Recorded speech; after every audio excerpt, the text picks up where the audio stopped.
हिमालय के ऊंचे चोटियों में दुनिया की नजरों से छुपा हुआ है एक रहस्यमयी राज्य शंभाला। शांति और ज्ञान की जगह शंभाला को एक ऐसा स्वर्ग माना जाता है जहां बुद्धि और दया का राज है। बर्फ से ढकी चोटियों और धुंध से घिरा इसका असली स्थान एक रहस्य बना हुआ है।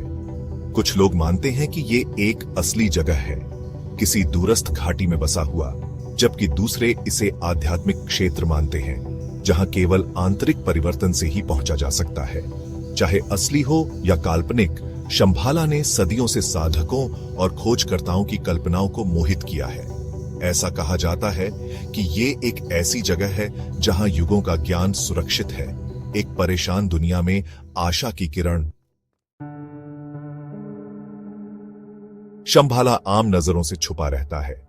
किंवदंती है कि केवल पवित्र हृदय और मजबूत आत्मा वाले ही इस छुपे हुए राज्य तक अपना रास्ता खोज सकते हैं। इसके द्वार अलौकिक प्राणियों द्वारा सुरक्षित हैं, जो प्रवेश पाने वालों की योग्यता की परीक्षा लेते हैं।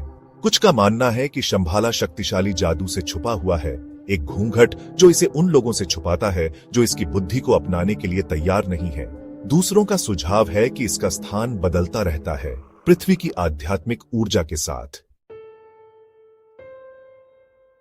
विभिन्न संस्कृतियों और परंपराओं में शंभाला पौराणिक कथाओं में एक महत्वपूर्ण स्थान रखता है। तिब्बती बौद्ध परंपरा में यह कालचक्र शिक्षाओं का स्रोत है, जो बौद्ध दर्शन और अभ्यास की एक जटिल प्रणाली है। ऐसा माना जाता है कि एक दिन शंभाला का एक भावी राजा बुराई को खत्म करने और एक स्वर्ण युग की शुरुआत करने के लिए उभरेगा। शंभाला की कहानी पश्चिमी संस्कृति में भी गूंजी है, जिसने खोजकर्ताओं और लेखकों को समान रूप से प्रेरित किया है। जेम्स हिल्टन के उपन्यास लॉस्ट होराइजन ने शांग्री-ला की अवधारणा को व्यापक दर्शकों तक पहुंचाया, जो शंभाला से प्रेरित एक काल्पनिक स्वर्ग है। आज भी शंभाला का आकर्षण बना हुआ है। जबकि कुछ साहसी लोग इसके भौतिक स्थान की खोज जारी रखते हैं, कई अन्य इसे आंतरिक शांति और ज्ञान के रूपक के रूप में देखते हैं। अपने भीतर एक छुपे हुए राज्य की अवधारणा, ज्ञान और करुणा का स्थान एक ऐसी दुनिया में गहराई से प्रतिध्वनित होती है जो अक्सर संघर्ष और अनिश्चितता से भरी होती है। चाहे शंभाला एक भौतिक स्थान हो या आध्यात्मिक आदर्श, इसकी स्थायी विरासत आशा और एक बेहतर दुनिया की खोज को प्रेरित करने की क्षमता में निहित है।